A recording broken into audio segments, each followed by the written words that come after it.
Hello there, everybody. Welcome back to another Lost Ark video. It's Topical Tuesday. If you're not familiar with what Topical Tuesday is, we take a look at the Lost Ark game subreddit over the last week, and we just kind of see what people have been posting and talking about, and I just kind of give my opinion on whatever we see. So if that's not your cup of tea, no worries. If you're sticking around though, hello, welcome. Make sure to like the video and subscribe if you're somebody who watches these and has not yet. Bigger number, better person, and we are pushing for 8K, 10K eventually, but stretch goals are in order. With that out of the way, I will pull back the curtain just slightly. I'm actually recording this on Sunday evening as well. Just finished my MapleStory video because I have some free time on this lovely Sunday evening to get these recorded, and I don't know how much free time I'll have on Tuesday or Monday, so let's just open up the posts.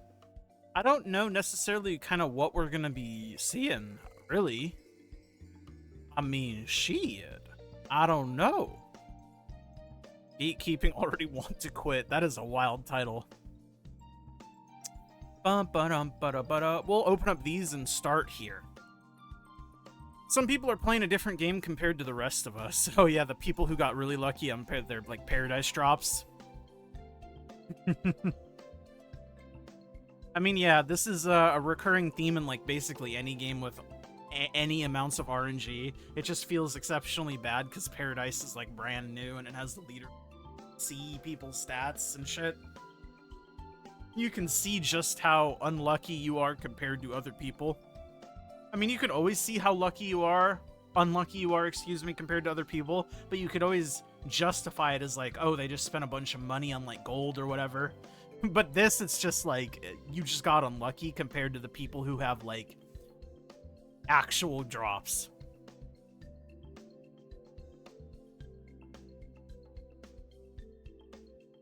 My shitty 1600 item level scrapper got a legendary mask and I pulled the rank 26 on accident. My 1660 blade struggles. I kind of made an RE build, but it barely clears. I complained about this last week and was downvoted into oblivion. That's the cycle, man. Sometimes you say something and one person downvotes it and then they just kind of dogpile it. Or sometimes people's sentiment just changes vastly from day to day, week to week. Who knows? My brother in Christ, I have yet to crack the top 30%. It's a 100% flawed implementation of not only a ranking system, but also RNG equipment. It's the elixir system all over again. You get a 5-5 or you don't. Oh, I'm not gonna get into the weeds of it. I like sitting on the sidelines eating my popcorn and just kind of seeing how shit develops, man. Smilegate, it's time to swing the hammer. I'm not talking about bots, cheaters, or other groups of people. I'm talking about Thaemine and his stationary turret dragon, Mortem G1. Not only did we agree a while ago that more than 2 gates is just a gigantic waste of time, these two nuisances are taking turns in making our lives miserable and question ourselves once again if raids are actually designed to be fun. One is too big to walk around before he flies off again. One is making you think we actually chase a rabbit cosplaying Thaemine. Mix that hideous camera angle, useless cutscenes, battlefield changes, evade and block patterns, and you get a fight that is even more annoying than Gate 2. Please keep on pushing the game in the right direction and bonk Thaemine and his lousy dragon right out of our game. They won't be missed. Considering this shit has 94% upvotes, which is like pretty insane for a post. You probably can't see it because I have it scaled, my browser scaled, but it's 269 points, 94% upvote. 94% upvotes is like very uncommon for the Lost Ark subreddit, I will say. So a lot of people feel this way. Please delete the gate. It makes a mockery of how difficult and fun the original Thaemine raid was.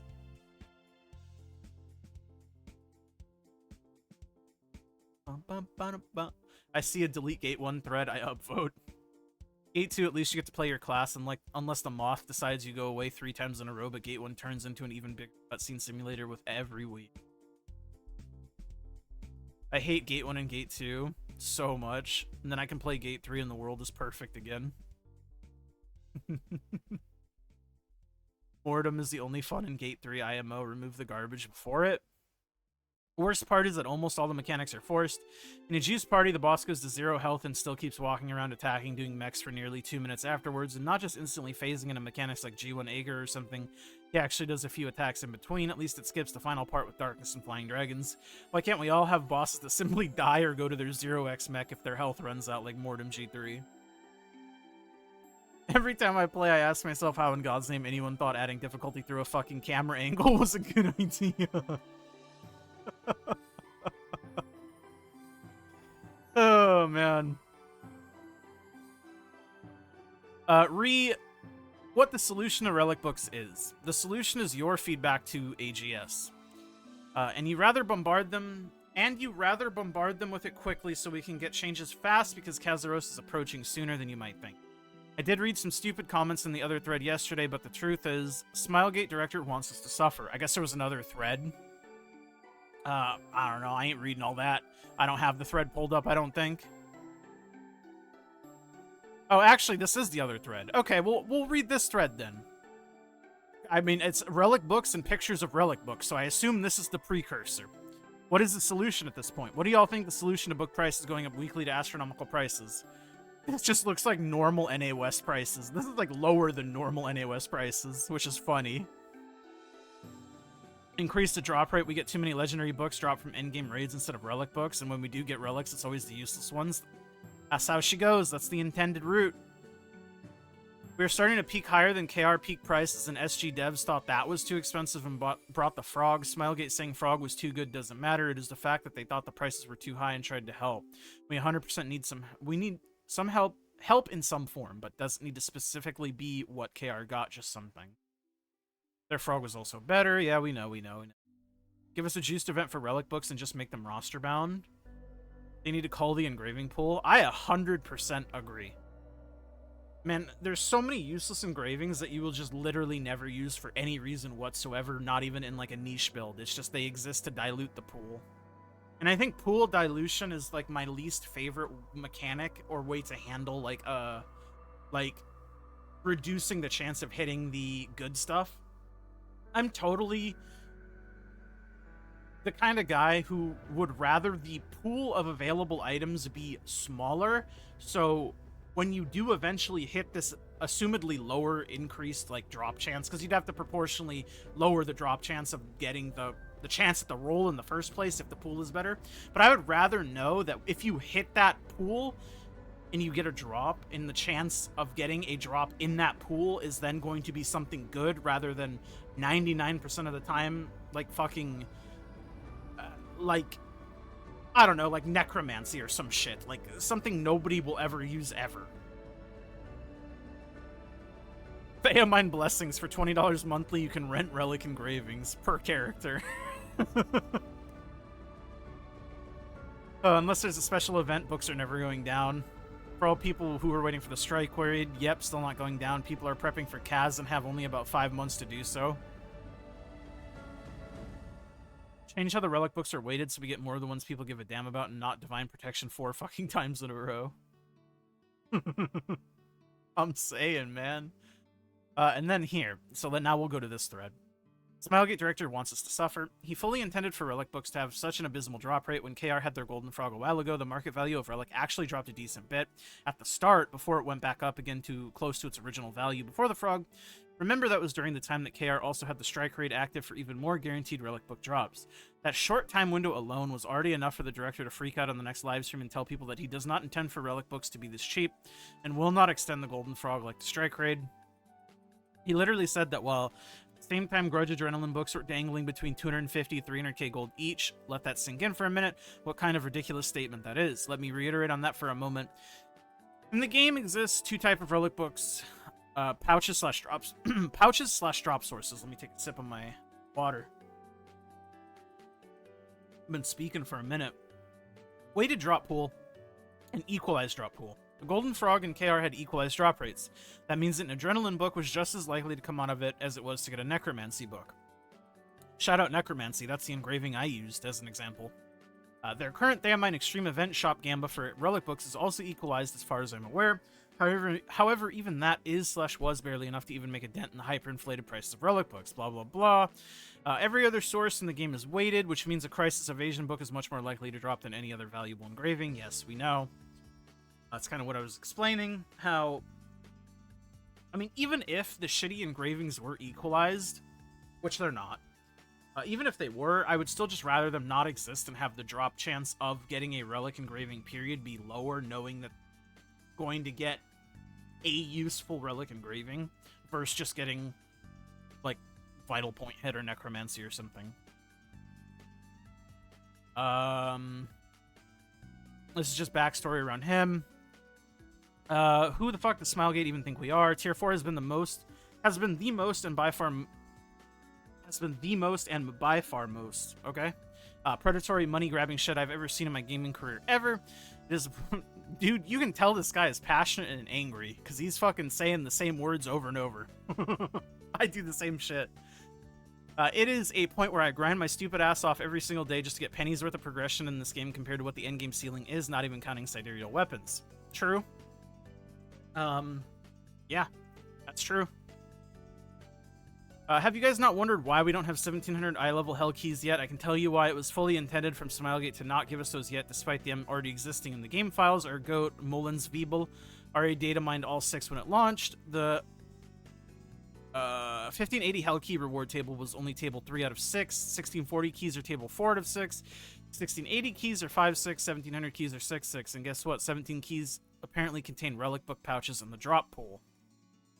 If I was looking for an image, it was probably deleted. Sad. The worst part is that AGS apparently still has to cave into Smilegate demands over the calculated starving of giving us relic books. It's outright criminal to not get 1700 hell keys, just so us peasant players have a chance to obtain roster-bound relic book drop. It is your duty to tell AGS to make changes to these systems and feed us with more sources of relic books. I cannot make a feedback thread in the official Discord, as this clown shield maiden just banned my ass back in May 2022 when I gave a polite constructive feedback about this cringe Makoko event.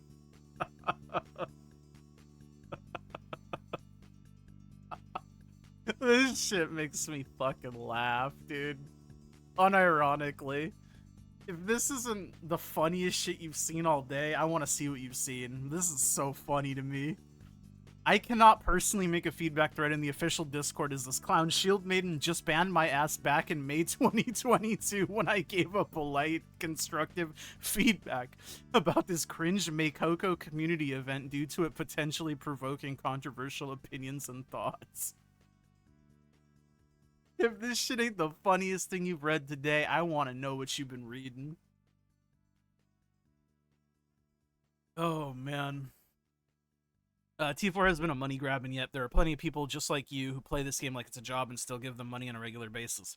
Why would anything change? Your mouth says I'm upset and your actions say keep going. The proverbial you're. I'm not taking shots, I'm just saying. It's been 3 years of feedback and complaints, but a large portion of the player base is dead set on tanking the abuse. That's why nothing changes.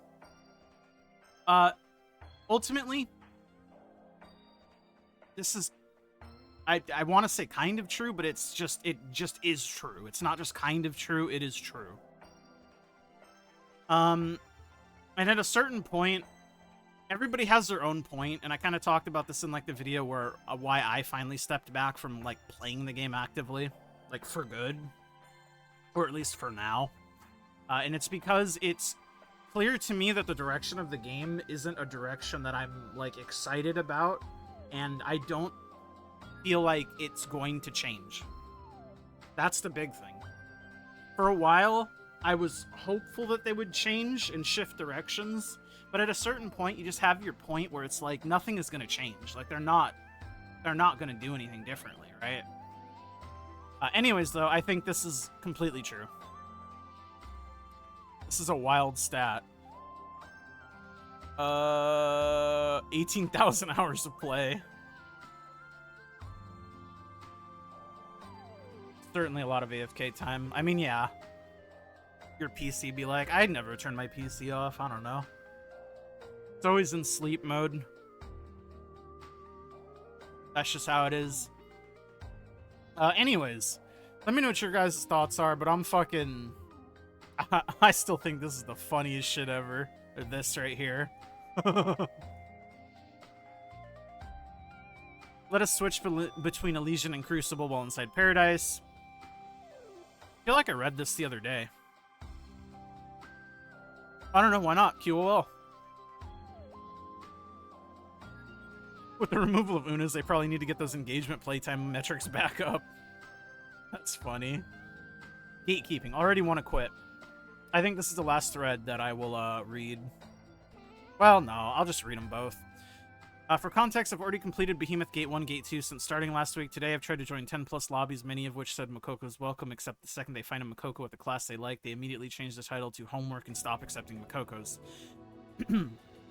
After finally getting in a lobby that I waited for 20 minutes, I was banned right before starting, presumably because a non-Makoko requested to join. Behemoth isn't even hard content when the entire lobby is 1660, or literally just making people want to quit who just started playing with this behavior. Yeah, I completely agree, and there's nothing you can really do to fix it, unfortunately. This happened to me last week. I solved it by hosting my own lobby. I'm new as well and only have about a week of experience in this game. Overall, I think it's not too bad, but hosting is def better.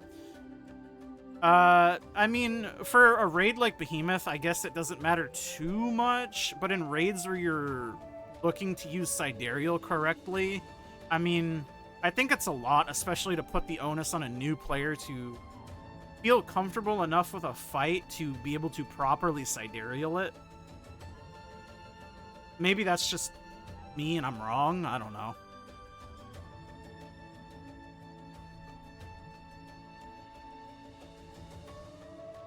How many of you only play solo raids? Myself included, I originally quit around Clown release. I only came back because of the solo raid announcement.